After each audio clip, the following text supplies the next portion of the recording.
이코노미스트 기사 해설입니다. 오늘은 더 이코노미스트지 8월 28일자 기사인데요. 기후변화로 인해서 농작물 재배지 위치가 막 바뀌고 있다고 합니다. 그것에 대한 내용을 자세히 들어가 보겠습니다.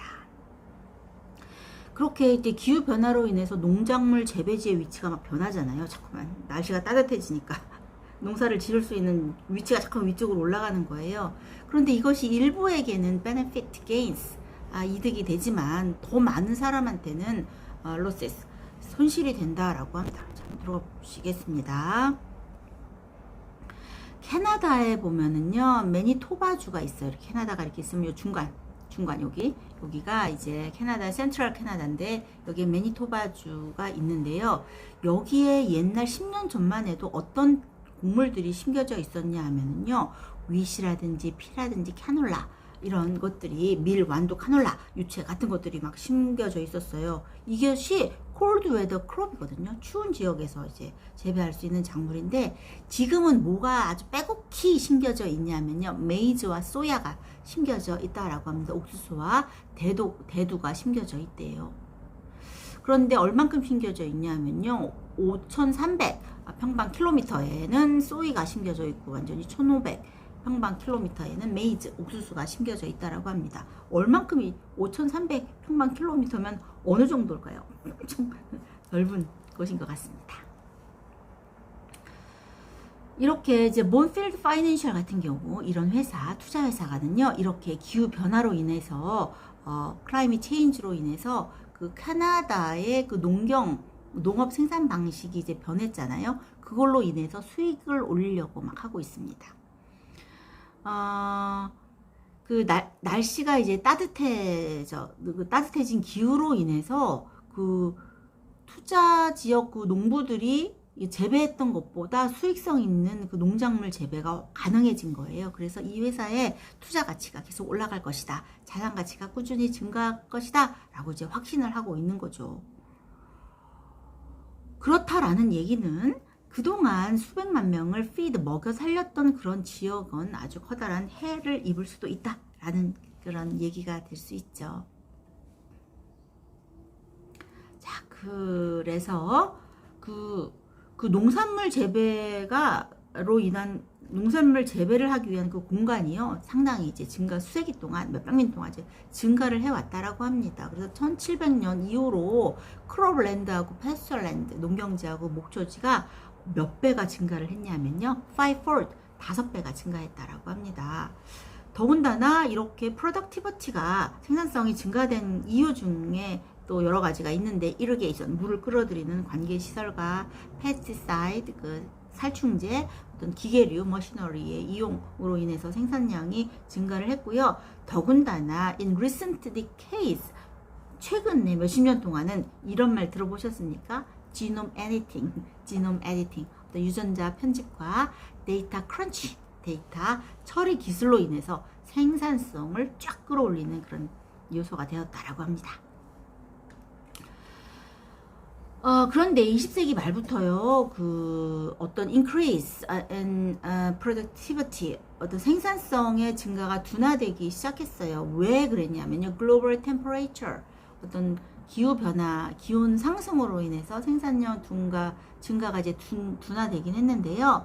그 코넬 대학에서 이제 연구한 바에 의하면 1971년부터 기후 변화로 인한 그 생산성의 그 감소가 어느 정도 감소했냐면요, 5분의 1 정도 감소했다라는 연구 결과가 있습니다.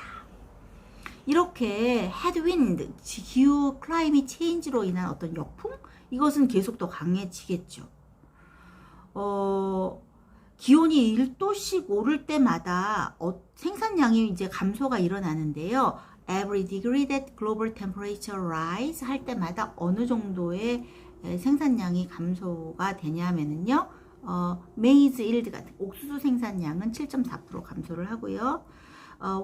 밀 같은 경우는 6% 감소를 하고요. 라이스 일드 같은 경우는요, 3.2% 감소를 합니다. 이 세 가지 곡물, 메이즈와 휘트와 라이스 같은 경우는요, 인류가 소비하는 그 열량의 3분의 2 정도를 담당하고 있는 거죠. 그것이 이제 온도가 1도 상승할 때마다 이 정도의 생산량이 줄어든다라고 합니다. 더군다나 이제 앞으로 몇십 년 동안 그 아주 more mouth, 입이 많아요. 농작물 소비자가 더 많아질 거라고 합니다. 왜 그러냐면은 2064년까지 세계 인구가 78억 명에서 97억 명으로 증가를 한대요. 그래서 2064년이 되면 인구가 97억 명으로 이제 늘어나는데 그 이후부터는 이제 감소할 거라고 합니다. 그러다 보니 입이 많아지죠. more mouth to feed. 이제 먹여 살릴 입이 많습니다.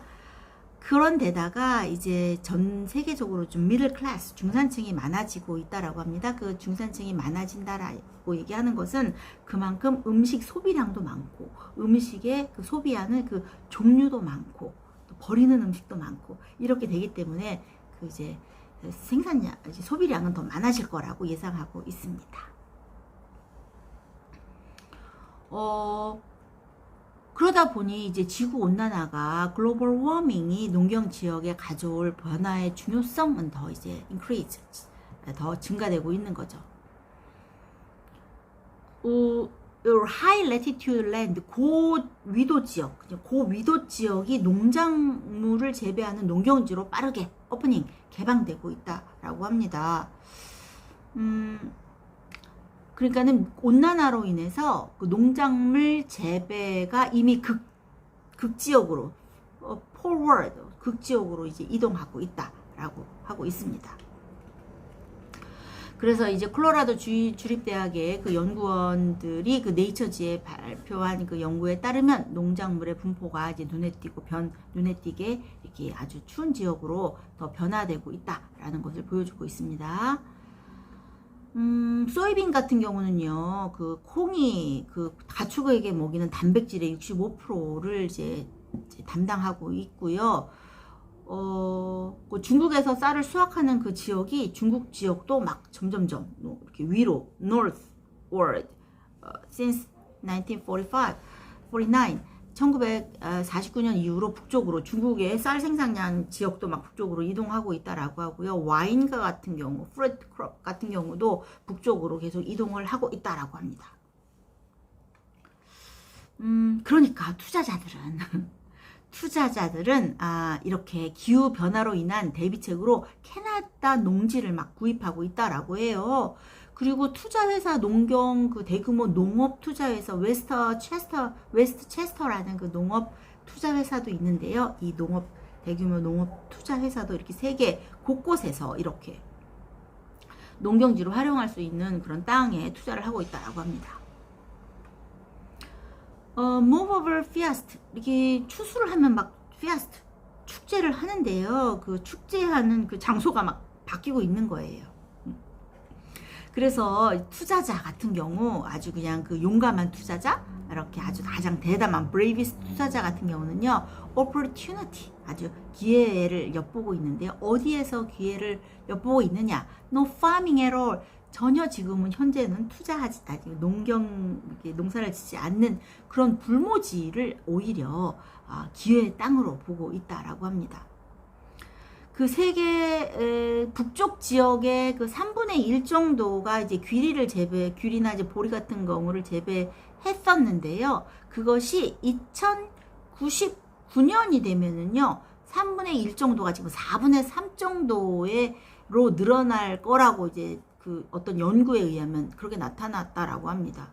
스웨덴 같은 경우도 그 북쪽 지역에 그 파밍 할 수 있는 그런 지역이 8%였다면 그것이 스웨덴의 41%까지 늘어날 것이다. 2099년까지는 늘어날 것이다. 라는 연구가 있고요. 핀란드 같은 경우도 이제 북쪽 지역에 51%만 농사가 가능했던 지역이 83%로 늘어날 것이다.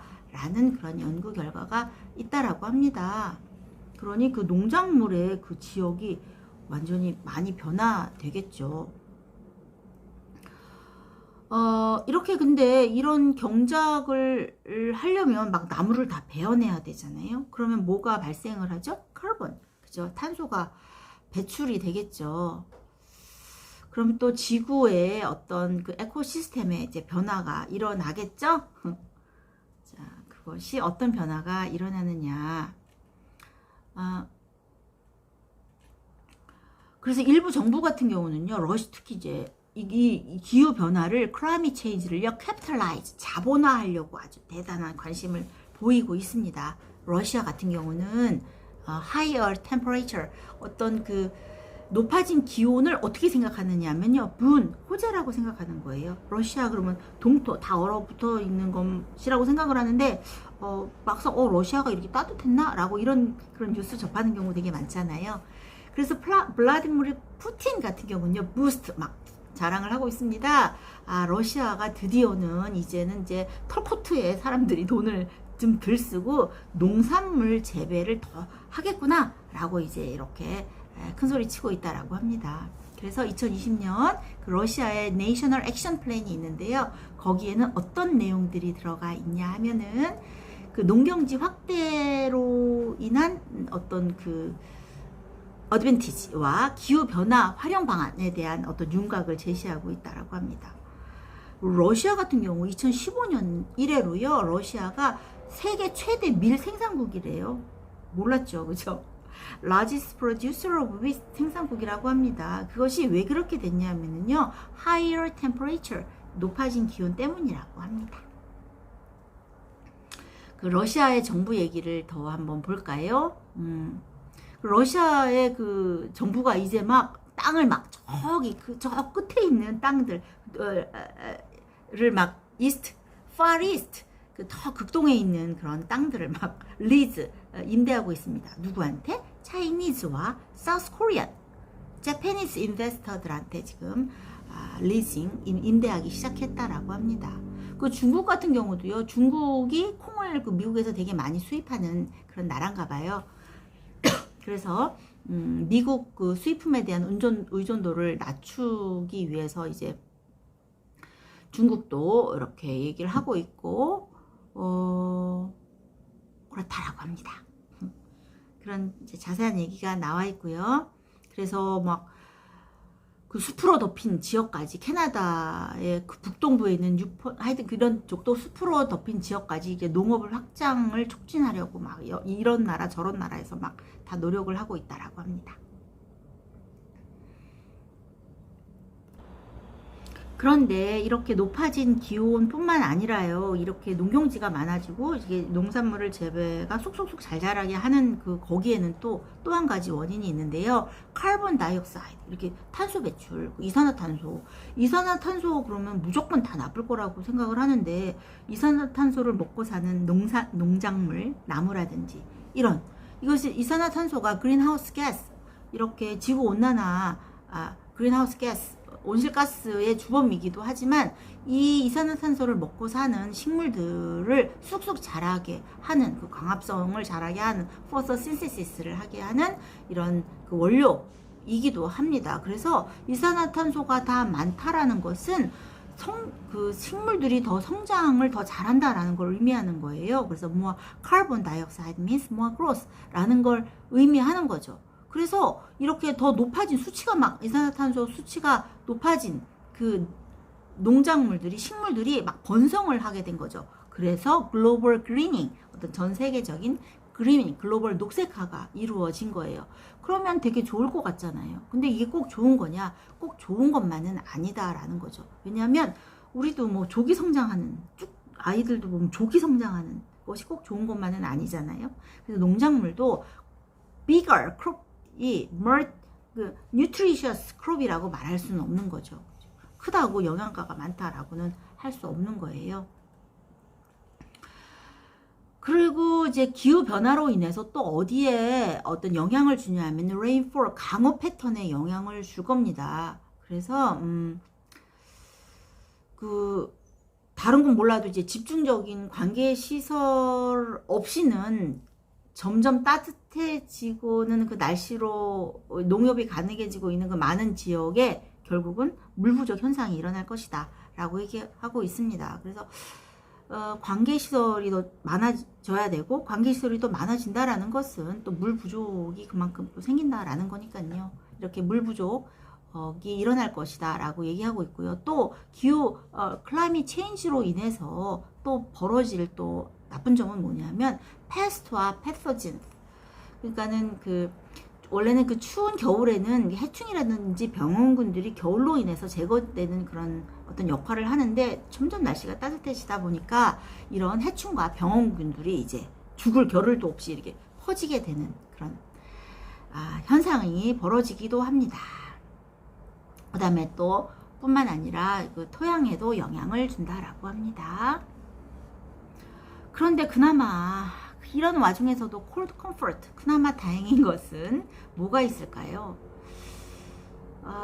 이렇게 계속 농경지가 북쪽으로 올라갔을 때 여러 가지 문제점이 생기는데, 그나마 그것을 좀 멈출 수 있는 것이 뭐냐면은, 예를 들면 시베리아 외진 지역에 이제 농작물을 개간을 한다라고 했을 경우 비용이 되게 많이 들겠죠. 동토층 비용이 많이 들기 때문에 그 너무 많은 비용이 그곳을 개발하는 것을 좀 지연시킬 것이고, 그 다음에 그 동토 아주 그 위쪽에 그 농경지를 개발을 하려면 더 많은 노동자를 유치해야 되는데, 그 외국인 그 위주자들을 의존하게 되는 그런 결과가 벌어지는데, 그런 외국인들을 외국인들의 이주를 선진국의 유권자들은 그다지 반기지 않는 거죠. 그렇기 때문에 그나마 좀 개발이 좀 덜 되지 않을까, 지연되지 않을까라고 얘기하고 있습니다. 그래서 이 모든 것을 이제 고려해 봤을 때 북부지방으로 계속 농작물의 그 재배가 확장되는 것은 조금 약간 완화될 것이다 라고 얘기를 하고 있는데요.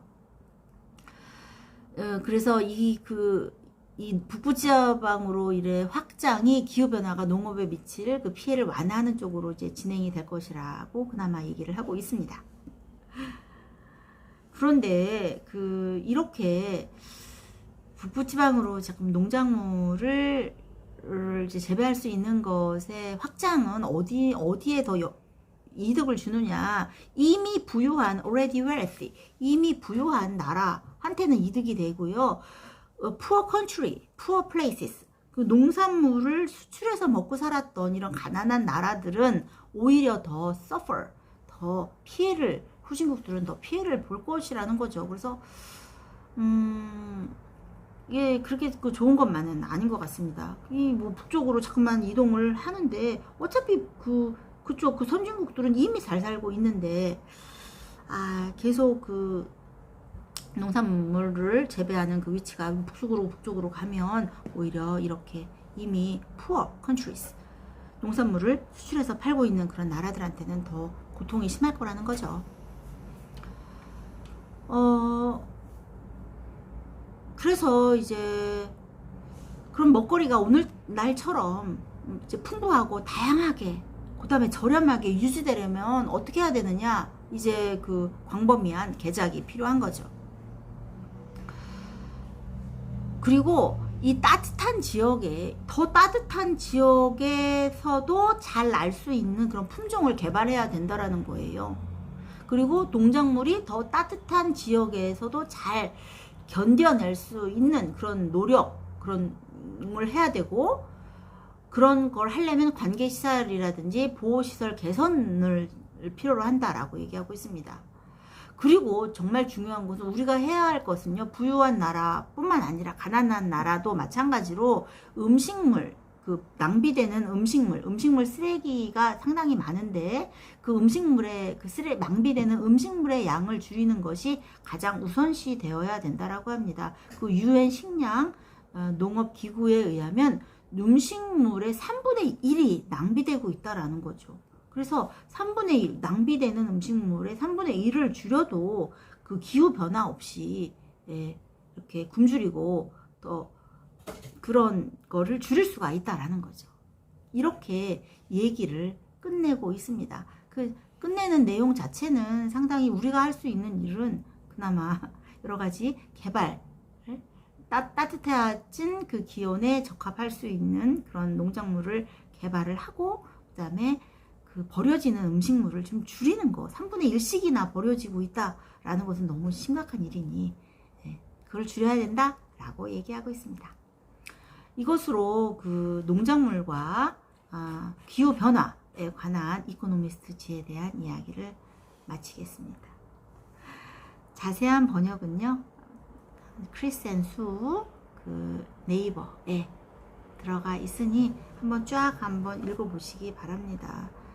그 투자자들의 촉은 진짜 그런 또 동토를 아직 농사도 짓지 않은 그런 땅에 투자하는 사람이 있다라는 생각은 요만큼도 안 해봤는데 또 그냥 발빠른 그런 투자자들은 또 그것을 기회의 땅으로 보고도 있다라는 것이 좀 신기했습니다. 저와 함께 공부하시느라고 고생하셨습니다. 다음에 다른 기사로 찾아뵙겠습니다. 안녕.